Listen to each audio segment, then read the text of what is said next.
back with the second episode with the super professional photographer Neha Mathur. And last time we cooked paneer ki kheer. I hope you got a chance to watch the video and try it out too. It's extremely simple and it's a great dish that you can make for Diwali. And today we are going to make something that you can make for Diwali too, and it's really special to Neha's home and her family. And there are lots of twists to it which she's going to talk about. So what are we making today, Neha? So Archana, we are doing a savory Nimki today, which is basically a form of matri. Okay. The twist that I have given it is that I have layered it with sprinkling of chaat masala, so which gives a nice punch of flavor to it. Oh, awesome. That sounds so exciting. So without wasting any time, I think we should just dive right in and learn the tips and tricks of making this from Neha Mathur.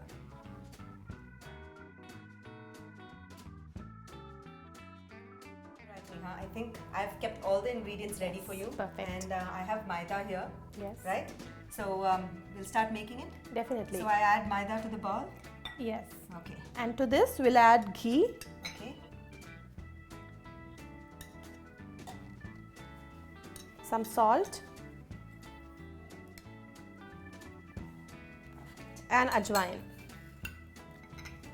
Okay. Lovely. So instead of maida, do you think you can use half wheat flour or half? Yes, definitely. You can use whole wheat flour, half of it, and half maida. Okay, to make it healthier as well. Yes. Right? Yeah, but we're deep frying it anyway, so I think we need to get the taste. So you added ajwain. Is there anything else that you use often to keep making twists of this original recipe? I give a lot of twist to matri. So sometimes I add pudina, dry pudina powder. Sometimes it is fennel powder. Sometimes it is a mix of all the masalas. Sometimes it's only black pepper powder. So it's a different nimki every time. So you create different flavors with the same basic basic recipe. Fantastic.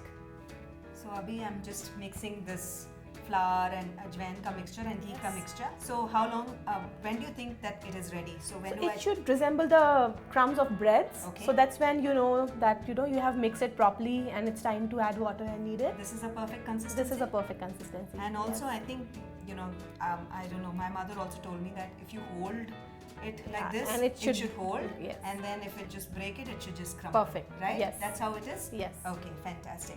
Okay, and if it does not hold, then we add little more ghee to it, and then so that mix it again. Ghee gives that nice crunchiness to the recipe. Yes. Perfect. So now I'll start adding water, and I add water little at a time and to make a tight dough. So the one important thing that you need to keep in mind to make really good nimki is to make the dough really tight. So add water as you go. So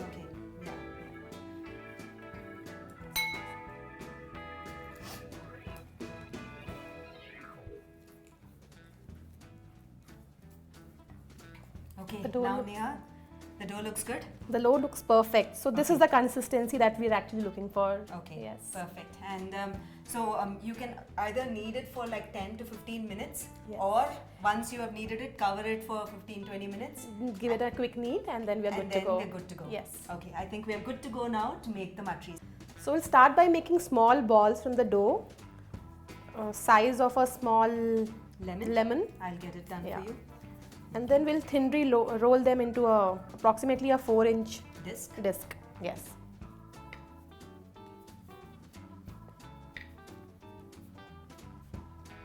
Now you apply a little ghee on the disc and sprinkle a little bit of chaat masala and just fold it into a half. Again apply some ghee and sprinkle some chaat masala and again fold it into a half. And now we prick it with a fork. So this is so that it doesn't fluff up and it's nice and crispy. Okay. Yes. It doesn't become like a puri. Yes. Okay. And this is how we'll make all our nimkis. Fantastic. So meanwhile we were rolling our matris, we have kept our oil to warm and now the oil is quite ready. So a good way to test the oil is add in a piece of dough and when it rises to the top quickly, that means the oil is ready for frying, right? Yes, perfect. Okay, great. And now this is the time we also reduce our heat to a low so that the matris get cooked till inside and do not get burned from outside and raw from inside. Perfect. So and So you have to cook the matris on a low flame. Yes. Okay, so they cook slowly Each because batch- these are thick, so it has to cook from the inside. Each batch takes approximately 10 to 15 minutes to cook. So that is an indication on how low your heat should be. Okay, perfect. And I think the slower we cook, the crisper it gets. Yes, And it doesn't exactly. get brown too fast and Exactly. gets a perfect color, right? So we'll just wait. Yes. Can't wait to have these matris. So we have been frying these for about 20-25 minutes in low medium heat, and you notice that they've got a little brown. Yeah. And if you have a nice deep dish pan, then they'll get browned more evenly, right? Yes. So this is a shallow pan, so it kind of touches the bottom, and it can get, the chances of it getting darker are faster. Okay. So over to you, Neha. So now we just drain this on a paper Yeah, towel. on a paper towel, yes. Okay. Oh God, they look so delicious and crispy. And if you want some more flavor to them, you can just sprinkle some more chaat masala on top when they are still hot, just out of the pan. Okay, okay. Only then it'll get stuck on The- the top yeah, and the you top. get that chatpata flavor. Yes. Lovely. Okay, fantastic. And now that we've finished making the matris, how can we let Neha go without giving us a tip on how to plate it? So Neha, over to you. How can we best serve this dish, and with what? And for a food photographer, what tips do they need to have for something as basic as this?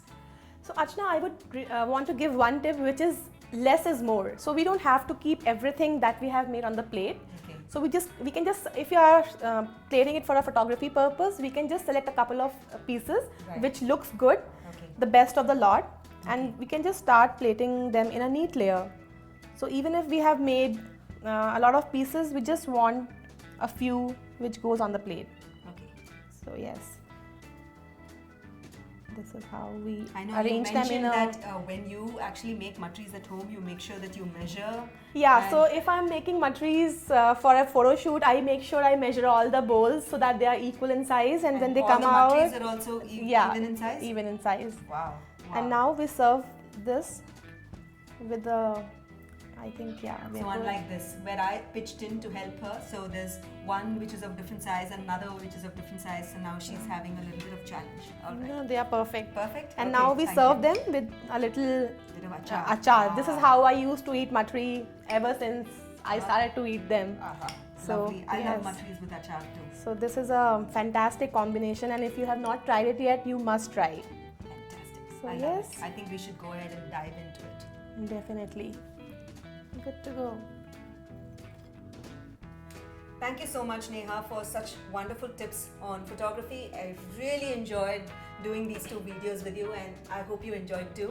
It was a lovely time with you, Archana, and I hope my tips are a little useful for your readers. Definitely. So make sure that when you are, either serving or doing food photography, these subtle tips that Neha has given will really enhance your food photographs. I hope you continue to watch Archana's Kitchen videos, and we have more guest series that are coming up and more fantastic videos. Until next time, happy cooking and healthy eating.